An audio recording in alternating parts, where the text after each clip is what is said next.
புதுக்கோட்டையில் கோவில் கருவறைக்குள் கையில் அரிவாளுடன் சுற்றி வந்து அச்சுறுத்திய இளைஞரை 2 மணி நேரம் போராட்டத்திற்கு பிறகு காவல்துறையினர் மீட்டனர். முதலில் அது தொடர்பான காட்சிகளை பார்க்கலாம்.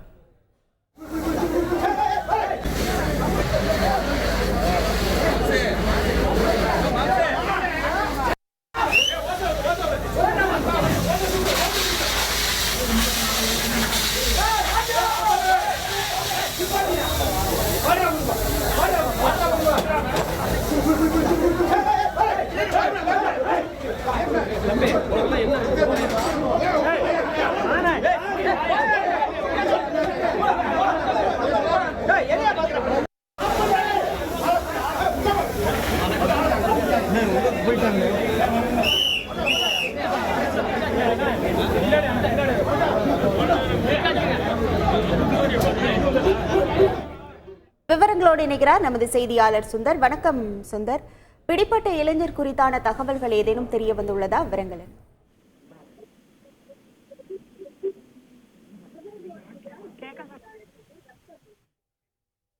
சுந்தர், இணைப்பில் உள்ளீர்கள். பிடிப்பட்ட இளைஞர் குறித்தான தகவல்கள் ஏதேனும் தெரிய வந்துள்ளதா? விவரங்கள் என்ன? புதுக்கோட்டை பழைய பேருந்து நிலையத்தில் விஸ்வரூப வீர ஆஞ்சநேயர் கோவில் ஒன்று உள்ளது. அது மிகவும் பிரசித்தி பெற்றதாகும். 13 அடி உயரமுள்ள விஸ்வரூப வீர ஆஞ்சநேயர் கோவில் இது. இந்த சனிக்கிழமை என்பதால் பக்தர்களின் கூட்டமானது கொஞ்சம் அதிகரித்தே இருந்து காணப்பட்டது.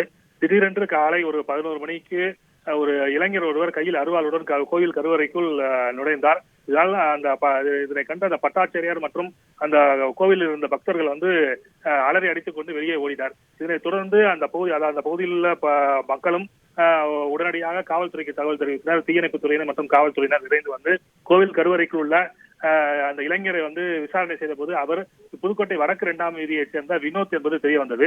இதனைத் தொடர்ந்து அவரிடம் தீயணைப்புத் துறையினர் மற்றும் காவல்துறையினர் தொடர்ந்து பேச்சுவார்த்தை நடத்தி அந்த இளைஞரை வெளியே கொண்டு வர முயற்சி செய்தனர்.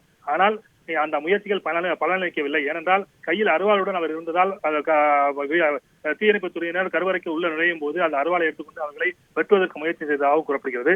இதனால் அதிர்ச்சி அடைந்த காவல்துறையினர் மற்றும் தீயணைப்புத் துறையினர் அதிரடியாக களத்தில் இறங்கி தண்ணீரை பீச்சி அடித்து இளைஞரை வெளியே கொண்டு வர முயற்சி செய்தனர். மேலும் வலையை வைத்து பிடிப்பதற்கும் அவர்கள் தயாராக இருந்தனர்.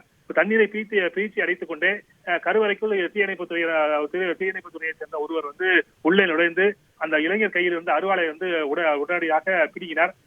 இதனால் பரபரப்பு கொஞ்சம் அடங்கியது. இதனைத் தொடர்ந்து காவல்துறையினர் மற்றும் தீயணைப்புத் துறையினர் அந்த இளைஞரை கருவறைக்குள் சென்று வலையை வைத்து பிடித்து அவரை வெளியே கொண்டு வந்தனர். உடனடியாக அந்த இளைஞர் கை கால்கள் கட்டப்பட்டு ஆட்டோவில் ஏற்றி மருத்துவமனைக்கு கொண்டு செல்லப்பட்டார். இவர் சிறிது மனநலம் பாதிக்கப்பட்டவர் என்று தற்போது தெரிய வந்துள்ளது. கடந்த 3 மாத காலங்களாகவே இவர் செய்வதறியாது ஒரு சில செயல்களை செய்ததும் தெரிய வந்துள்ளது. இதனைத் தொடர்ந்து மருத்துவமனையில் அவருக்கு தற்போது சிகிச்சை பெற்று வருகிறது. இந்த சம்பவம் புதுக்கோட்டையில் பெரும் பரபரப்பை ஏற்படுத்தியுள்ளது. உங்கள் முழு விவரங்களுக்கு நன்றி சுந்தர்.